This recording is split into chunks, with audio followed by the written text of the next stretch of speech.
June Thompson, Bill Lagatuda, Christopher Nance, weather, Brett Lewis, sports, Dr. Bruce Hansel, health, and David Sheehan, entertainment. Channel 4 News, weekend, #1 in Southern California. Good afternoon, everybody. June Thompson is out ill. I'm Vicki Vargas. And we're starting a bit late today because of NBC's golf coverage, but topping our news at this hour is the mounting tension in Yugoslavia. Negotiators are trying to avoid a full-scale civil war. In Croatia, at least 5 people are dead, 24 wounded in ethnic fighting between Croats and Serbs. Meanwhile, peace talks continue in the other breakaway republic of Slovenia, but sources say not much progress there. NBC's Martin Fletcher with the latest. The Slovenians rejected the Yugoslav ultimatum to demilitarize its border posts. They did try to compromise by pulling out their militiamen and replacing them with policemen. It isn't clear, though, if this will satisfy Yugoslavia. Tanks appeared out of place in the border posts that are once again open to traffic, although few tourists are visiting Yugoslavia this summer. And the Slovenians proudly displayed tanks they'd captured intact from the Yugoslav army, then painted over in their own colors. Slovenia's first tank unit is born and will be useful if fighting resumes. A European peace delegation brought together the warring heads of Yugoslavia's republics to try once more to head off war. Now we would like first to ensure the ceasefire and to find some interim agreements for the most complicated points, like the situation at the borders, tariffs, and so. The European countries backed up their words with action. The European community ordered an arms embargo on Yugoslavia and the breakaway republics and suspended economic aid worth $1 billion. But the meeting did not solve the crisis, just kept the peace process alive. Is this the last chance, do you think, for peace? One of the last. Slovenia's fight with the federal government looks minor compared to what is brewing in neighboring Croatia. Here, the ethnic mess is most pronounced. Serbs surrounded by Croatians appealing to other Serbs for help. The Yugoslav army tries to keep the peace, but as the army is dominated by Serbs, Croatians accuse it of being a Serbian tool. It isn't helped by the Serbian president who told Serbs to prepare for war and warned Croatians he would never allow Serbs to be cut off from other Serbs. A massive hint that the Yugoslav army will annex part of Croatia and form what is being called a Greater Serbia. The European peace mission looks as if it cannot stave off what looks more and more likely a murderous civil war. The only question is, will that civil war be confined to Croatia or include Slovenia too? Martin Fletcher, NBC News, Ljubljana, Slovenia. Meantime, back at home, fire investigators are still combing through the rubble of a blaze in Costa Mesa. An early morning fire there injured 6 elderly people living in a retirement home. Authorities say when that fire broke out at the Cross Creek Cottage, they had to move fast to save all 10 people living inside. Are there other ambulances back there? Yeah, we got 2 more back there. We got another one on the right. Witnesses say there was mass confusion during the fire. Some of the elderly residents didn't understand why they had to leave. Others say they never saw or even heard the blaze. Brian Williams woke the entire neighborhood when he heard glass shattering. Then he ran inside hoping to rescue some of the victims. I knew the house was full of people because it's a retirement home. So people were standing there looking at the fire. So I just started bringing them out and telling them to stay there. Firefighters and neighbors managed to get everyone out, including a family of 4.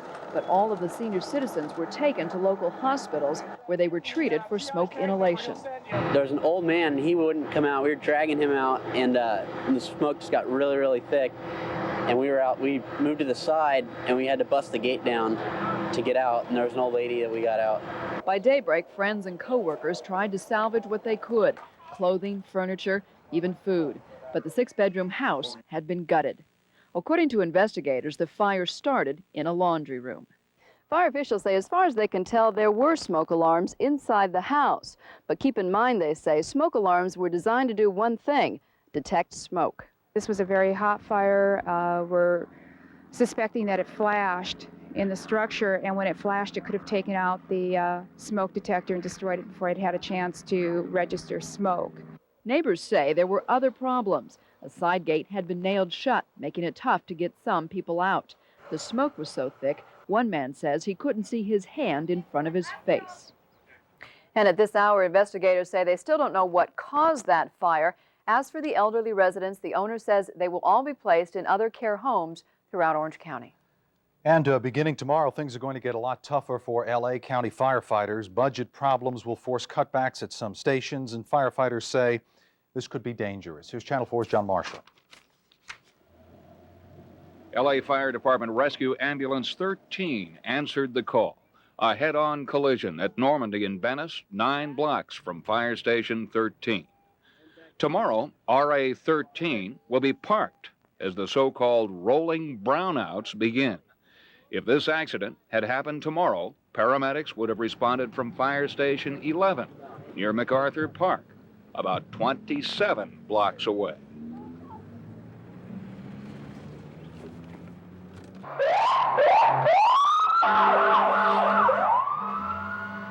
And beginning tomorrow, 2 of the 3 fire vehicles at Station 11 will remain parked.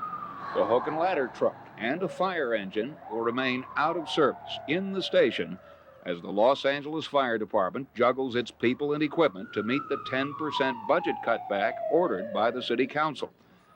Every 9 days, the staff and equipment cuts roll on to another combination of stations ranging from 13 to 19 of the 101 fire stations citywide. The rolling brownouts were supposed to begin last week, but the council postponed it a week to get through the dangerous 4th of July weekend. Barring some further action by the council, the most dangerous days, including the late summer fire season, lie ahead. This is very serious. This organization is spread very thin. We have the lowest ratio of firefighters to population served of any of the 6 largest cities in the country. And we are cutting it even further due to this budget crisis. So the consequences are very serious. We don't want anybody to misunderstand that. In a worst-case situation, could this even cost a life, sir? Yes, that's a possibility. Chief Donald Manning himself says his department has already cut through all the muscle it can. His worst fear, he says, is that beginning tomorrow, there could even be some broken bones. John Marshall, Channel 4 News, Los Angeles. LA's Cardinal Roger Mahony celebrated Mass today. This his first public Mass since being elevated to the rank of Cardinal just last week. Some 1,500 people packed St. Vibiana's Cathedral in downtown Los Angeles. They came to hear the 55-year-old Mahony, who is the youngest cardinal to be honored last week in Rome. Mahony says Pope John Paul II has high hopes for LA. He wants us as bishops to utilize the media well, to reach out to young people, to offer them hope in life, to give them encouragement, and regardless of all of the problems that surround them these days, to really reach out to them and give them a future. Later, Mahony stood on the patio of the church and greeted hundreds of parishioners who congratulated him on his new rank of cardinal. In other news, a runaway train loaded with highly flammable gas rolled by itself through El Segundo last night and then finally derailed. 5 tanker cars were filled with liquefied butane gas. The train finally stopped when one of the cars derailed on a closed switch near Douglas Avenue. The train apparently started rolling after it was left unattended at the nearby Chevron refinery. Luckily, none of the cars ruptured and nobody was hurt. Drivers found a body in the southbound lanes of the Hollywood freeway last night. The CHP says it looks as though the man was the victim of a hit-and-run accident. They found the body near the Vermont Avenue exit about 12:30. Officers searched the area to try and find out why the man was walking along the freeway in the first place, as it appeared he had been. The investigation forced the closure of all but one lane of the freeway for more than an hour, and still many questions about this are unanswered. And there is no word yet on what caused a small plane to crash in a residential neighborhood near Denver today. The Cherokee 180 aircraft went down in a neighborhood near Denver's Stapleton Airport. The 2 men inside are still in serious condition. Officials say the pilot was probably trying to land the plane when it hit a tree, barely missing some houses. It was very lucky for everybody that he hit the tree instead of the houses, because everybody was inside their houses. Investigators are trying to figure out if mechanical problems caused that crash. A fourth name has been tossed into the ring as a possible replacement for retiring United Nations Secretary General Javier Perez de Cuellar. Today, Egypt said it will propose its Deputy Premier for Foreign Affairs, Boutros Ghali. The Organization of African Unity has already agreed to nominate 4 people after it failed to endorse a single candidate. No African has yet held the post of UN Secretary General. Some dangerous terrorists have escaped from prison in London. We will have those details next. And Kurdish refugees in Iraq may get to return to their homes very soon. Also, we'll find out why President Bush's choice for Supreme Court justice is so controversial. All that and much more as we continue.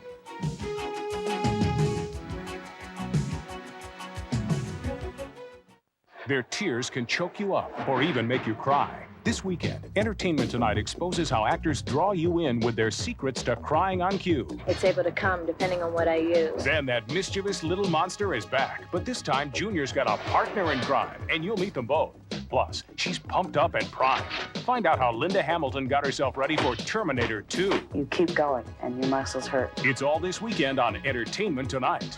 The hottest from Hollywood, tonight at 6 on Channel 4. I put off going to the doctor. But this burning stomach kept waking me up at night. Finally, I just went. I can imagine how relieved I was when my doctor said, Mylanta. He said I had heartburn. And heartburn like mine needed a strong medicine. Mylanta is strong medicine, strongly recommended. In fact, Mylanta is the antacid doctors recommend most. My doctor said Mylanta. Now available in cherry and cool mint cream flavors. Another Home Depot certified advantage. Better service. Service and warehouse prices. Ain't that something? At Home Depot, low prices are just the beginning. It's our service that really sets us apart. You'll see dozens and dozens of people in orange aprons ready to give you a hand, whatever your problem. Because at Home Depot, we really care. When you're with us at Home Depot, you feel right at home. Don't take away all my caffeine. Hey, I try to be good. I eat bran. But I'm human. I love coffee, and I like caffeine. You can take away some. Little, maybe. Okay.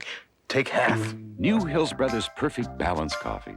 Finally, all the taste of regular with half the caffeine. Perfect Balance is the perfect balance, and you can taste it.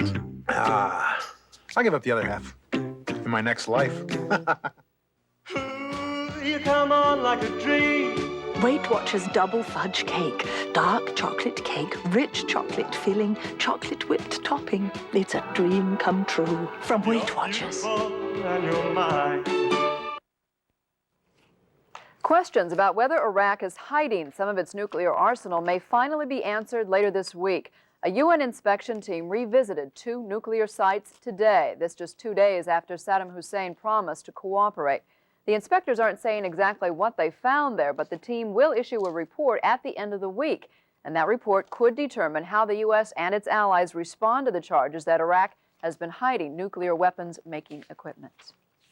Meantime, Iraq may be near agreement with Kurdish leaders on finding the Kurds a homeland. One of Saddam Hussein's deputies met with Kurdish rebel leaders yesterday, and according to newspaper reports, he said that important issues were being resolved in that meeting and that the 2 sides have agreed on a plan for Kurdish self-rule. Both sides also reportedly say they expect to reach a final agreement in a matter of days.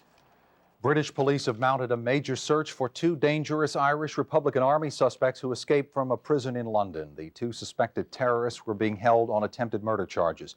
Police said the pair made their getaway this morning after a church service. One of them pulled a gun. The 2 made it over the prison wall, seized a car, shot the driver in the leg, and escaped. The driver was not seriously injured. In India, the widow of Rajiv Gandhi has accepted her country's highest civilian award on behalf of her late husband. Sonia Gandhi was given the Jewel of India, presented to her at a brief ceremony yesterday by India's president. Gandhi accepted the prestigious award on behalf of her husband, who was assassinated on the campaign trail this past May. In South Africa, Nelson Mandela, now president of the African National Congress, says it may be time for a change of policy. He hinted today the ANC may have to ease its demand for sanctions in light of recent apartheid reforms. Mandela's speech wrapped up an historic 6-day ANC conference. This is the first inside South Africa in nearly 30 years. Mandela told more than 2,000 delegates the ANC still believes in enforcing sanctions. We wanted to continue to hold the line on the question of sanctions. And unless there is a great deal of flexibility and imagination, we will be left holding a shell and nothing else. Up until today, the ANC had insisted that sanctions against South Africa would continue. Back in this country, the head of the NAACP today said his group will take a close look at Judge Clarence Thomas before deciding whether to endorse his nomination for the U.S. Supreme Court. The group is meeting in Houston, Texas. Their director, Benjamin Hook, says the group will not be rushed into making a decision about Thomas. They'll take a careful look at his record, he said, as head of the Equal Opportunity Office and as a judge on the U.S. Court of Appeals. In New York, some pro-choice demonstrators have already made up their minds about the Thomas nomination. They are against it, and they marched through the streets of the city to make their point today. The National Organization for Women sponsored the march, which they called an emergency action. They're protesting the recent Supreme Court ruling that restricts abortion counseling in federally funded clinics. And they're asking the Senate not to confirm Clarence Thomas. They fear he is too conservative and will move to restrict women's reproductive rights. Meantime, some civil rights leaders are also questioning Thomas's qualifications. We have more on that part of the story from Steve Handelsman in Washington. To conservatives, the life of Clarence Thomas proves a point. Hard work, not government programs, pay off for blacks. But to liberals, Thomas is a mystery.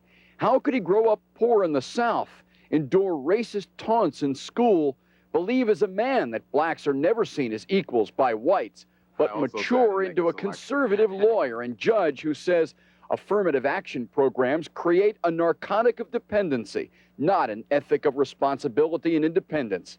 I emphasize black self-help as opposed to racial quotas and other race-conscious legal devices that only further and deepen the original problem. It's that rejection of affirmative action that's earned Thomas's nomination to the Supreme Court the opposition of civil rights leaders like Ralph Neese. Our goal is to have a colorblind society, but if there is discrimination that is based on race or sex, then sometimes in fashioning a remedy, you have to take race